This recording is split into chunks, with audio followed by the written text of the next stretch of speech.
Hello everyone, welcome back to decoding Telugu cinema. ఈ episode లో మనం ఒక సినిమా గురించి కాదు, దాంట్లో ఒక పాట గురించి డిస్కస్ చేయబోతున్నాం. ఒక ఎపిసోడ్ మొత్తం ఒక్క పాట గురించే మాట్లాడబోతున్నా అంటే అదెంత గొప్ప పాటనో మీరు ఊహించుకోండి. నేను మాట్లాడబోయేది రుద్రవీణ సినిమాలోని ఈ పాట.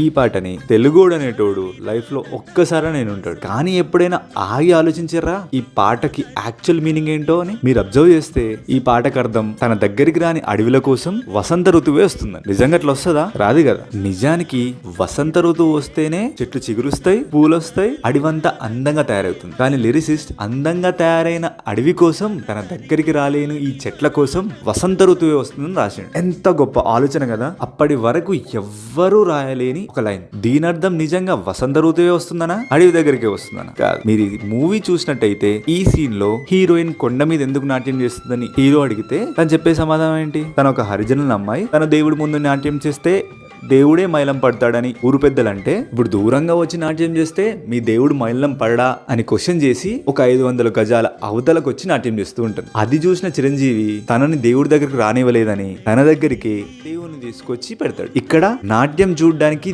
దేవుడే తన భక్తురాల దగ్గరికి వచ్చినాడు. అండ్ ఈ పాట స్టార్టింగ్ చెట్లు కొట్టుకునే వాళ్ళు హీరోతో, మీరు గణపతి శాస్త్రి వాళ్ళ అబ్బాయి కదా, మేము మీ నాన్నగారి కచేరీకి రాలేము, మా కోసం ఒక పాట పాడతావా అని అడిగితే అప్పుడు ఈ పాట పాడతాడు. ఇక్కడ కూడా సంగీత కచేరీకి రాలేని అడవి మనుషుల కోసం సంగీతమే తిరిగి వచ్చిందని. ఈ రెండు సీన్లు చూశాక మనం ఈ పాట వింటే ఈ పాట ఒక డీపర్ మీనింగ్ ఇంకా అర్థమవుతుంది. ఇప్పుడు మళ్ళీ అదే లైన్ విందాం.